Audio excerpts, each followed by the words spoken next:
नमस्कार। आप देख रहे हैं दबंग भारत बुलंद भारत। मैं हूं सुरेंद्र बाबरा। आजकल एक समाचार बहुत ही चर्चा में है और वो न्यूज़ है पाकिस्तान को लेकर। पाकिस्तान में एक इलाका है बलूचिस्तान। वहाँ पर बहुत दिनों से, आप यूँ कहो कि 47 से पहले से ही वहाँ पर आपस में एक युद्ध चल रहा है।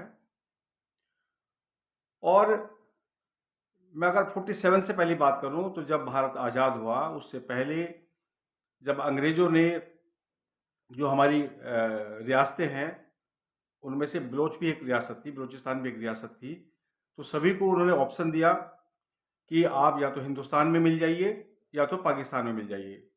तो अगर आप इंडिपेंडेंट रहना चाहते हैं तो वो भी बताइए। तो बलूचिस्तान ने सबसे पहले भारत में अपने आप को शामिल करने का आग्रह किया। ऐसा समाचार भी बताते हैं और ऐसे प्रूफ भी मिलते हैं, एविडेंस भी मिलते हैं ऐसे, कि उन्होंने भारत के नवनियुक्त प्रधानमंत्री जवाहरलाल नेहरू को एक पत्र भेजा और उस पत्र के जरिए उन्होंने भारत में विलय करने का अपनी इच्छा जाहिर की। लेकिन नेहरू जी ने उसे अस्वीकार कर दिया, मना कर दिया।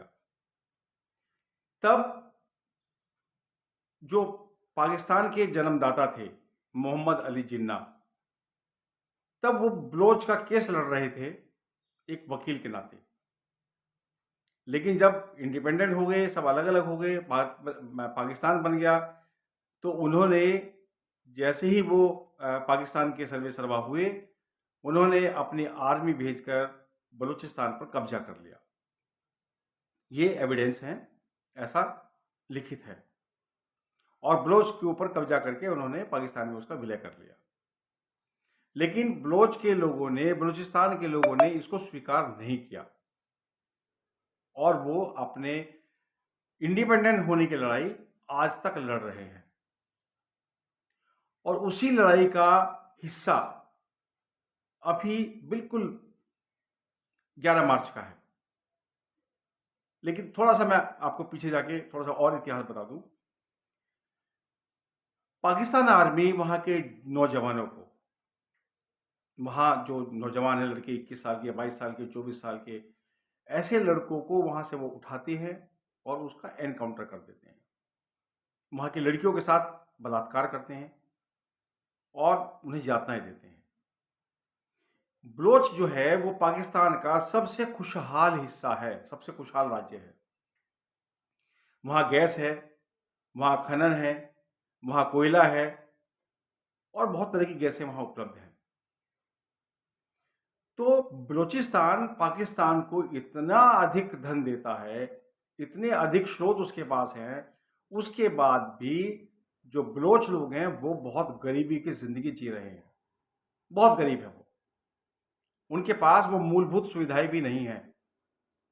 यानी अपने हिस्से का कोयला, अपने हिस्से की गैसें, अपने हिस्से के और जो वहाँ में उपलब्ध हैं बलूचिस्तान में, वो सब वो पाकिस्तान को देते हैं।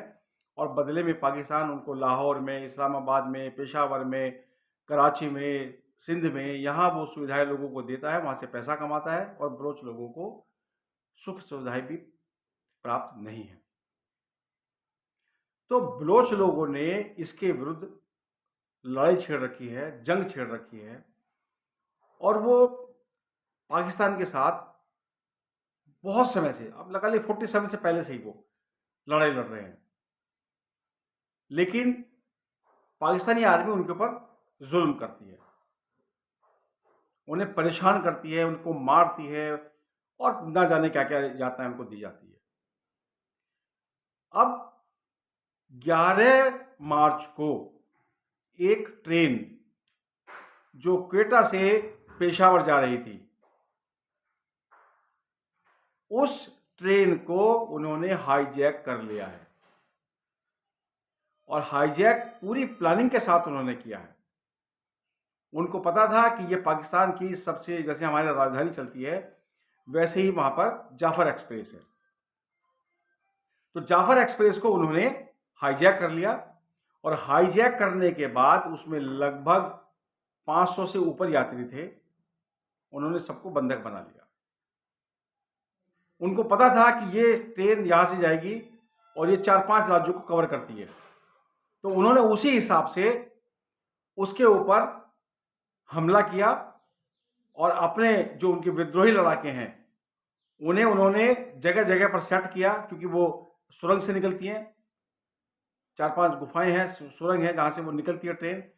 उन्होंने देखा कि ये जगह, ये जो सुरंग है, ये मेन रोड से, जो वहाँ के हाईवे हैं, उस हाईवे से बहुत दूर है, यहाँ पाकिस्तानी आर्मी नहीं आ सकती है और भी यहाँ डिस्टर्बेंस नहीं हो सकता है। तो उन्होंने ऐसी जगह पर उसको रोका, वहाँ पे उन्होंने पहले बम विस्फोट किया। बम विस्फोट करने के बाद जो ट्रेन का चालक था वो इंजर्ड हुआ, उसको चोटें आई और उसने ट्रेन को वहाँ रोक दिया। जैसे ही ट्रेन वहाँ रुकी, वैसे ही जो लड़ाके थे, जो बलूच लड़ाके थे, उन्होंने हमला कर दिया ट्रेन के ऊपर, उसको अपने कब्जे में ले लिया। लगभग 500 से ज़्यादा यात्रियों को उन्होंने अपने कब्जे में लिया, जिनमें से लगभग 200 Pakistani army, Pakistani air force, Pakistani police, ISI के सैनिक हैं। 200 के करीब उन्होंने सबको अपने कब्जे में ले लिया और पाकिस्तानी जो सरकार है उनको ये इत्तला दे दी, ये खबर कर दी कि इस ट्रेन को हाईजैक हमने किया है। BLA, बलोच लिबरेशन आर्मी, और हाईजैक करके उन्होंने 500 लोगों को अपने कब्जे में लिया। लेकिन फिर भी उन लोगों ने, जो महिलाएं थी, जो बच्चे थे और जो बुजुर्ग थे, ऐसे लगभग 180 लोग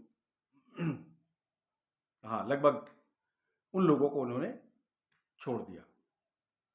पास के ही किसी पॉइंट पे जाके उन्होंने उनको छोड़ दिया है, आप अपने घर जा सकते हैं, आप महिलाएं और बच्चे हैं। लेकिन जो पाकिस्तानी सैनिक थे लगभग 200, वो उनके कब्जे में है और कुछ लोग उनके कब्जे में हैं। पाकिस्तान ने बात ना करके उनके ऊपर ड्रोन से हमला किया, और जब उन्होंने ड्रोन से हमला किया तो उन्होंने ड्रोन को मार गिराया और पाकिस्तानी सरकार को चेतावनी दी कि अगर आपने दोबारा ऐसे करने की कोशिश की तो हमारे कुछ लड़ाके जो जैकेट पहने हुए उसमें विस्फोटक हैं, अगर आप ऐसी हरकत करेंगे तो वो अपने आप को उड़ा लेंगे और जैसे वो धमाका होगा उसमें आपके सैनिक भी सारे मारे जाएंगे और हमारे तो 2-4 लोग जाएंगे तो जाएंगे। तो पाकिस्तान को ये उन्होंने वार्निंग भी दे दी है। पाकिस्तान सरकार को उन्होंने कहा है कि आपकी जो भी यहाँ पे सेना है उनको यहाँ से आप हटा लीजिए, उनको यहाँ से विड्रॉ कर लीजिए, तो हम आपके सैनिकों को छोड़ देंगे। 20 घंटे का समय दिया था, 20 घंटे का समय पूरा हो गया तो उन्होंने लगभग 50 सैनिकों को मारकर भेज दिया है पाकिस्तान। और जब मैं ये वीडियो बना रहा हूं तब तक की न्यूज ये है कि लगभग 100 सैनिक उन्होंने मार दिए हैं पाकिस्तानी सेना के, और उन्होंने चेतावनी दे दी है कि अगर इसके बाद भी हमारी बात नहीं मानेगी तो ये जो और बचे हुए हैं हम इनको भी मार देंगे। लेकिन पाकिस्तानी सरकार बातचीत नहीं करना चाहती, जिससे ये जाहिर होता है कि वो चाहती है कि ये सैनिक और ये लोग मारे जाएं, क्योंकि वो बात करना नहीं चाहते।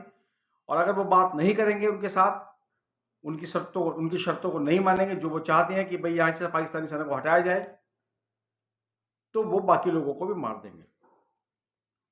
BLA ने चीन को भी आगाह कराया, चीन को भी चेतावनी दी है कि यहां जो आप बंदरगाह बना रहे हैं इसे बंद कीजिए, अगर आपने इस पे काम जारी रखा तो हम आपके साथ भी वैसा ही करेंगे जैसा हम पाकिस्तान के साथ कर रहे हैं। तो वहां वैसे तो काम नहीं चल रहा है, लेकिन चीन को भी उन्होंने चेतावनी दे दी है। और जब तक ये वीडियो मैं आपसे शेयर कर रहा हूँ, बना रहा हूँ, तब तक 100 सैनिकों को मार दिया गया है। ट्रेन अभी उनके कब्जे पे है और वो शहर से बहुत दूर है, जहाँ पर पाकिस्तानी सेना का पहुँचना मुश्किल है, क्योंकि उनके लड़ाकों ने जगह जगह पर अपने पॉइंट बना रखे हैं और वो कभी भी पाकिस्तानी सेना पर हमला करके उसको ख़त्म कर सकते हैं बलोच में। तो देखिए, कहते हैं जो जैसा बोता है वो वैसा ही काटता है। पाकिस्तान ने भारत में आतंकवादियों को छोड़ा, भारत में अलगाववाद को फैलाया, कश्मीर में आतंकवादी छोड़े, कश्मीर में अलगाववाद फैलाया, और उनकी कोशिश थी कि कश्मीर के अंदर अलगाववाद फैला के कश्मीर को अपने कब्जे में कर लिया जाए। लेकिन जब आपने बबूल का पेड़ बोया है तो फिर आप फल खाने की इच्छा मत कीजिए, आपको कांटे ही मिलेंगे।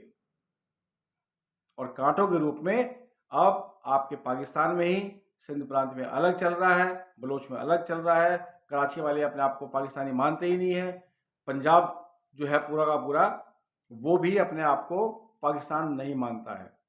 वहाँ भाषा की लड़ाई है, वहाँ आपस में शिया सुन्नी की लड़ाई है, और वहाँ देलवी बरेलवी इनकी आपस में लड़ाई है। तो आज पाकिस्तान की सेना घुटनों पर है, पाकिस्तान की सरकार घुटनों पर है, और उनको ये नहीं सूझ रहा है कि अब क्या किया जाए, क्योंकि बलोच आर्मी बिल्कुल अपने एक्शन के साथ, अपने इरादों के साथ मजबूत वहाँ पर खड़ी है, और किसी भी वक्त उनके लड़ाके जिनके साथ उनकी जैकेट है और जैकेट के अंदर विस्फोटक है, वो उसको जैसे ही उसको दबाएंगे विस्फोट होगा और सारे सैनिक मारे जाएंगे। अगर आपको मेरी बात अच्छी लगती है तो कृपया इस वीडियो को शेयर कीजिए, लाइक कीजिए, कमेंट्स कीजिए और सब्सक्राइब कीजिए। धन्यवाद। भारत माता की जय।